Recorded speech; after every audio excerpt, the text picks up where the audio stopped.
Assalamualaikum warahmatullahi wabarakatuh. Apa kabar? Kembali berjumpa dengan saya Yusuf Arif dari Forum News Network.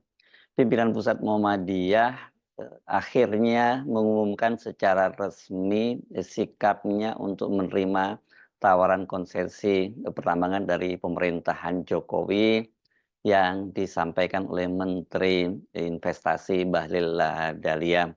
Pengumuman resmi itu disampaikan dalam rapat konsolidasi nasional yang berlangsung di Yogyakarta hari ini, hari Ahad tanggal 28 Juli 2024. Sesungguhnya keputusan untuk menerima tambang itu telah diputuskan oleh PP Muhammadiyah pada tanggal 13 Juni lalu dalam rapat plenonya, sebagaimana pernah disampaikan oleh pimpinan Pusat Muhammadiyah Buya Anwar Abbas.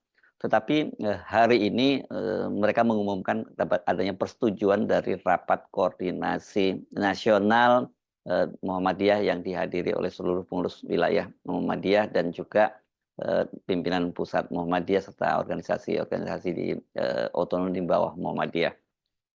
Pengumuman disampaikan oleh Sekjen PP Muhammadiyah Abdul Muti setelah sebelumnya diberi pengantar oleh Ketua PP Muhammadiyah Profesor Haidar Nasir. Khusus tentang tambang, kami memang sebagaimana karakter kami Muhammadiyah, ketika ada tawaran resmi yang tentu ini punya political will yang baik dari pemerintah, tidak serta-merta menerima, tapi juga tidak serta-merta langsung menolak, karena kami selalu punya prinsip menerima, menolak, dan melakukan langkah apapun dalam pergerakan Muhammadiyah itu harus berdasar ilmu yang diajarkan oleh Islam. Wala taqfu ma laysa laka bihil. Kalian jangan bertindak, bersikap bukan karena ilmu, harus berdasar ilmu. Juga berbasis pada pemikiran-pemikiran Muhammadiyah yang kita popularisasikan, yakni berbasis pada pandangan Islam berkemajuan, serta juga melihat berbagai konteks kehidupan baik di tingkat lokal maupun nasional. Maka Muhammadiyah selama 2 bulan lebih itu memang mengkaji masalah pengelolaan tambang ini. Ada aspek-aspek yang sekaligus juga kelompok-kelompok yang kontra, yang tidak setuju, tapi juga punya argumen masalah lingkungan, masalah yang menyangkut nasib masyarakat setempat, juga menyangkut pengelolaan tambang yang ilegal, pengelolaan tambang yang punya potensi banyak problem dan lain sebagainya, gitu ya. Bahkan ada juga sebagian kecil kelompok yang kemarin demo, gitu ya. Kami terbiasa dengan situasi seperti itu, demo maupun kritik sekeras apapun kami sikapi, kami hadapi secara moderat. Begitu juga ada pandangan-pandangan yang pro, pandangan-pandangan yang konstruktif dengan berbagai argumen, bahkan juga dengan data dan fakta yang hidup di lapangan tentang nilai positif dari pengelolaan tambang ini. Dan itulah kehidupan. Persis juga bukan hanya soal tambang, kita dihadapkan pada realitas kehidupan politik, ekonomi, budaya setelah reformasi misalkan. Dulu kita bayangkan reformasi itu seperti surga kan. Begitu reformasi terjadi, demokratisasi terjadi tanpa masalah gitu ya. Tapi ternyata juga demokratisasi yang begitu rupa itu, pilihan pilpres, wapres langsung, pilkada langsung juga ada masalah. Nah gitu. Maka Muhammadiyah tidak surut dari menghadapi berbagai masalah ini. Kita menghadapinya secara elegan, kita menghadapinya secara seksama. Maka kalau toh kami mengambil langkah, mengambil keputusan itu bukan karena ikut-ikutan atau juga sebaliknya, bukan karena tekanan sosial, tekanan berbagai aspek, semuanya kita himpun menjadi pertimbangan-pertimbangan PP Muhammadiyah dalam mengambil langkah menyangkut pengelolaan tambang ini. Dan baik lewat pleno PP Muhammadiyah maupun lewat konsolidasi yang terjadi itu dua pandangan itu hidup, tetapi akhirnya mayoritas sampai pada satu kesimpulan keputusan PP Muhammadiyah yang keputusan ini satu kesatuan dalam berbagai pertimbangan-pertimbangan dan langkah yang akan ditempuh. Bahkan kami sekaligus karena sikap kewaspadaan, keseksamaan, kecermatan yang kami lakukan menyusun membuat tim pengelolaan tambang yang diketuai oleh Prof. Muhajir Effendi sebagai Ketua PP Muhammadiyah yang membidangi bisnis dan ekonomi, bukan sebagai Menko PMK. Jadi mohon nanti jangan ditulis ketuanya Menko PMK, nanti istana pindah ke sini nih. Jadi itu. Nah, apa hasilnya? Kami persilakan Pak Sekum untuk membacakannya. Kami persilakan. Terima kasih Pak Haidar. Rekan-rekan wartawan yang kami hormati, jadi itulah alasan kenapa PP baru menyampaikan sekarang. Jadi bukan karena bimbang soal tambang, tetapi kita membahasnya dengan cara seksama dan dengan memberikan pemahaman sekaligus juga mendapatkan masukan dari berbagai unsur di Muhammadiyah dan masyarakat. Saya akan membacakan Risalah Konsolidasi Nasional Muhammadiyah Yogyakarta 27 dan 28 Juli 2024 di Universitas Aisyah Yogyakarta. Konsolidasi Nasional Muhammadiyah diikuti oleh pimpinan pusat Muhammadiyah, majelis, lembaga, biro, dan organisasi otonom tingkat pusat, pimpinan wilayah Muhammadiyah seluruh Indonesia, rektor perguruan tinggi Muhammadiyah Aisyah, dan direktur Rumah Sakit Muhammadiyah Aisyah berlangsung di Universitas Aisyah Yogyakarta. Konsolidasi yang membahas masalah-masalah strategis persyarikatan, keumatan, dan kebangsaan, dengan ini menyampaikan pernyataan dan komitmen sebagai berikut. Majelis Konsolidasi Nasional mendukung dan memperkuat keputusan pimpinan pusat Muhammadiyah tentang pengelolaan tambang dengan lampiran sebagai berikut. Pimpinan pusat Muhammadiyah telah melakukan pengkajian dan menerima masukan yang komprehensif dari para ahli pertambangan, ahli hukum, majelis lembaga di lingkungan pimpinan pusat Muhammadiyah,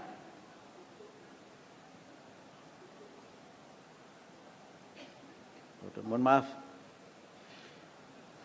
bukan yang ini ya. Pengelola tambang dan ahli lingkungan hidup, perguruan tinggi, dan pihak-pihak terkait lainnya.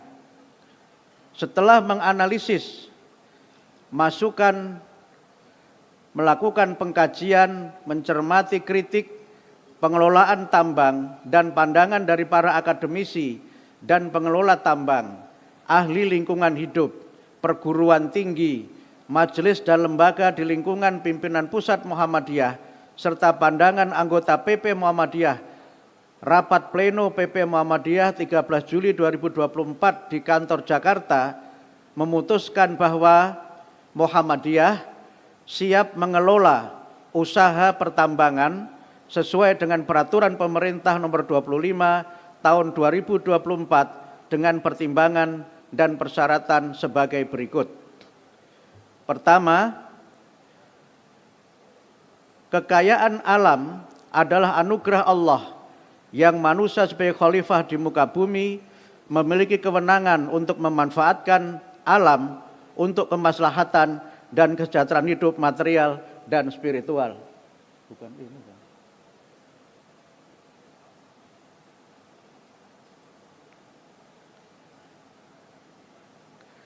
Pengelolaan usaha pertambangan, pengelolaan usaha pertambangan sejalan dengan anggaran dasar pasal 7 ayat 1 yang berbunyi, untuk mencapai maksud dan tujuan, Muhammadiyah melaksanakan amar ma'ruf nahi mungkar dan tajdid yang diwujudkan dalam segala bidang kehidupan. Anggaran rumah tangga pasal 3 ayat 8 yang berbunyi memajukan perekonomian dan kewirausahaan ke arah perbaikan hidup yang berkualitas. Anggaran rumah tangga pasal 3 ayat 10 menyebutkan Muhammadiyah dalam mencapai tujuannya dan usahanya memelihara, mengembangkan, dan mendayagunakan sumber daya alam dan lingkungan untuk kesejahteraan. Kedua, pasal 33 Undang-Undang Dasar 1945 menyebutkan bahwa bumi, air, dan kekayaan alam yang terkandung di dalamnya dikuasai oleh negara dan dipergunakan untuk sebesar-besarnya kemakmuran rakyat. Bahwa sesuai kewenangannya, pemerintah sebagai penyelenggara negara memberikan kesempatan kepada Muhammadiyah antara lain karena jasa-jasanya bagi bangsa dan negara untuk dapat mengelola tambang untuk kemandirian dan kesejahteraan masyarakat. Ketiga, keputusan Muktamar ke-47 Muhammadiyah di Makassar tahun 2015 mengamanatkan kepada pimpinan pusat Muhammadiyah untuk memperkuat dakwah dalam bidang ekonomi, selain dakwah dalam bidang pendidikan, kesehatan, kesejahteraan sosial, tabligh, dan bidang dakwah lainnya. Pada tahun 2017, Muhammadiyah telah menerbitkan pedoman Badan Usaha Milik Muhammadiyah atau BUMM untuk memperluas dan meningkatkan dakwah Muhammadiyah di sektor industri, pariwisata, jasa, dan unit bisnis lainnya. Keempat, dalam mengelola tambang, Muhammadiyah berusaha semaksimal mungkin dan penuh tanggung jawab melibatkan kalangan profesional dari kalangan kader dan warga persyarikatan, masyarakat di sekitar area tambang, sinergi dengan perguruan tinggi, serta penerapan teknologi yang meminimalkan kerusakan alam. Muhammadiyah memiliki sumber daya manusia yang amanah, profesional dan berpengalaman di bidang pertambangan, serta sejumlah perguruan tinggi Muhammadiyah memiliki program studi pertambangan sehingga usaha tambang dapat menjadi tempat praktik dan pengembangan entrepreneurship yang baik. Kelima, dalam mengelola tambang, Muhammadiyah akan bekerja sama dengan mitra yang berpengalaman mengelola tambang, memiliki komitmen dan integritas yang tinggi, dan keberpihakan kepada masyarakat dan persyarikatan melalui perjanjian kerjasama yang saling menguntungkan.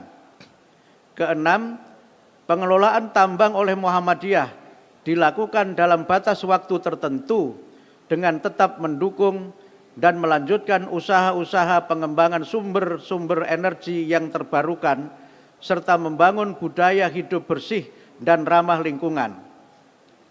Pengelolaan tambang disertai dengan monitoring, evaluasi, dan penilaian manfaat dan mafsadat atau kerusakan bagi masyarakat. Apabila pengelolaan tambang lebih banyak menimbulkan mafsadat, maka Muhammadiyah secara bertanggung jawab akan mengembalikan izin usaha pertambangan kepada pemerintah. Ketujuh, dalam pengelolaan tambang, Muhammadiyah berusaha mengembangkan model yang berorientasi pada kesejahteraan dan keadilan sosial, pemberdayaan masyarakat, membangun ekosistem yang ramah lingkungan, riset dan laboratorium pendidikan, serta pembinaan jamaah dan dakwah jamaah. Pengembangan tambang oleh Muhammadiyah diusahakan dapat menjadi model usaha not for profit, di mana keuntungan usaha dimanfaatkan untuk mendukung dakwah dan amal usaha Muhammadiyah serta masyarakat luas. Kedelapan,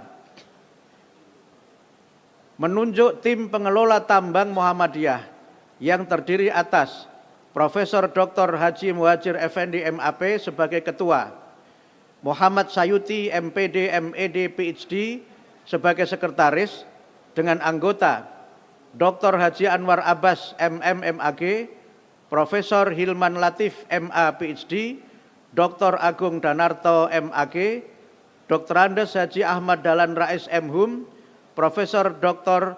Bambang Setiaji MSI, Dr. Arif Budimanta, Dr. M. Nurul Yamin MSI, dan M. Azrul Tanjung SEMSI.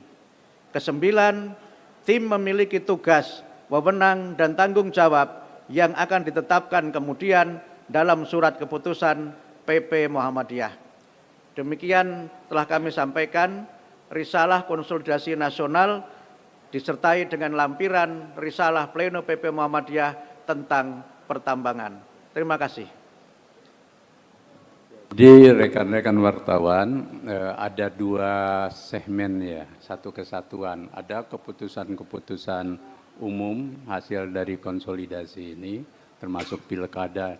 Ada yang memang khusus tambang, yang ada lampirannya. Nah, kenapa ada lampirannya? Karena itu tadi, ini persoalan yang sudah memperoleh atensi publik yang luar biasa, yang sebenarnya bagi kami tidak seperti itu mestinya ya. Kan tambang itu satu bagian saja dari berbagai aspek yang memang harus dikelola di bumi Indonesia ini. Minerba secara keseluruhan, hutan, kan, kemudian perkebunan, ya, bahkan perikanan itu ya, dan lain sebagainya. Yang bagi kami semuanya harus dikelola, tapi jangan dirusak. Nah itu, perbedaannya di situ. Kami masuk ingin mengelola, termasuk mengelola tambang, dan kami ingin punya role model pengelolaan tambang yang tidak merusak lingkungan dan tidak menimbulkan konflik dan disparitas sosial. Sebaliknya kami ingin mengelola tambang yang pro kesejahteraan sosial dan pro lingkungan hidup. Tentu tidak mudah, ya.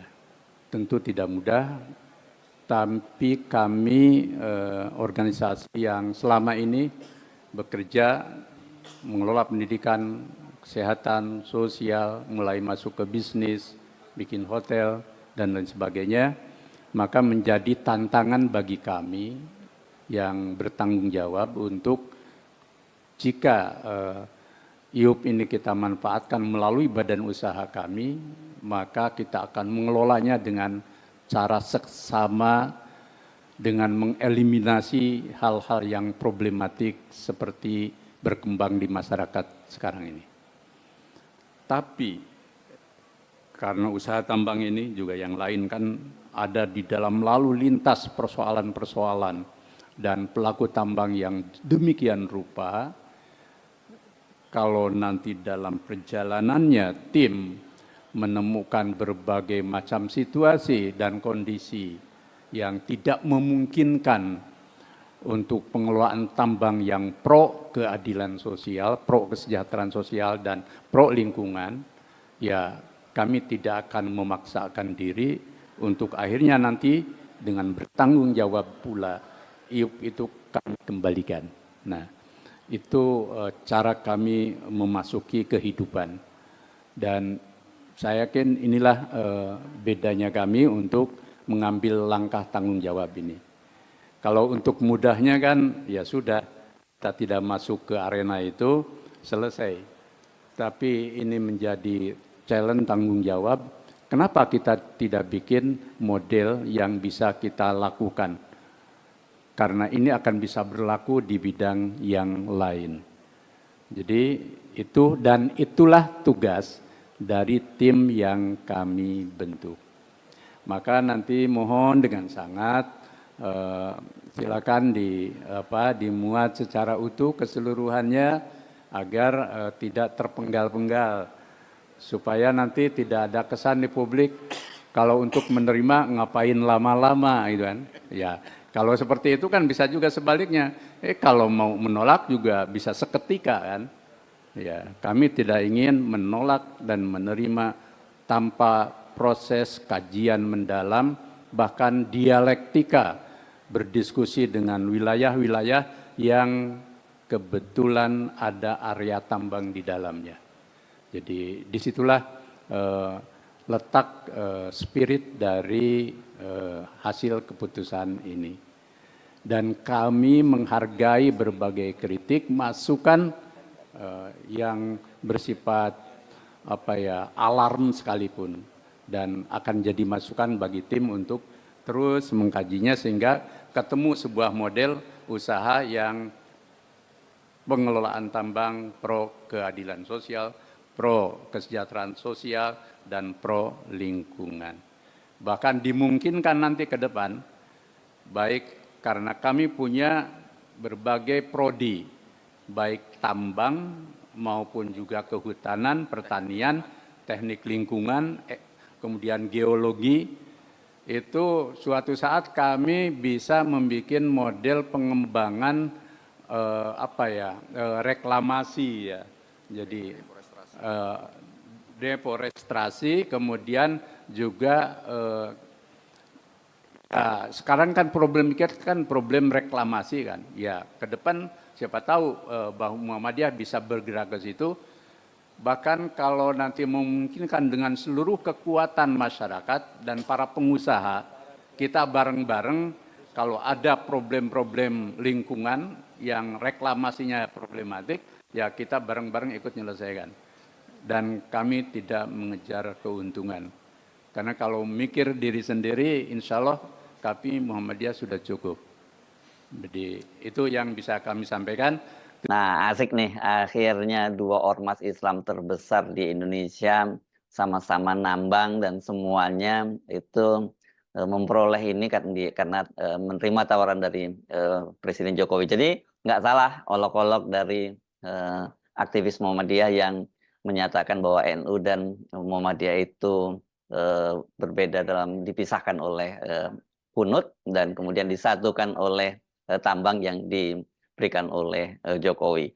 Memang kalau kita amati tadi agak berbeda narasi yang disampaikan oleh PP Muhammadiyah mengenai dasar alasan mereka menerima konsesi tambang itu. Tapi kalau melihat respon di media sosial yang menerima bahwa ya Muhammadiyah dan NU itu akhirnya sama saja gitu. Kendati NU tadi seperti dikatakan oleh Profesor Haidar Nasir menyatakan kalau di tengah perjalanannya nanti ternyata banyak mudarat daripada manfaat dan kemaslahatannya, maka Muhammadiyah tidak segan untuk mengembalikan konsesi itu kepada pemerintah. Saya Arif dari Forum News Network. Sampai jumpa lagi. Assalamualaikum warahmatullahi wabarakatuh.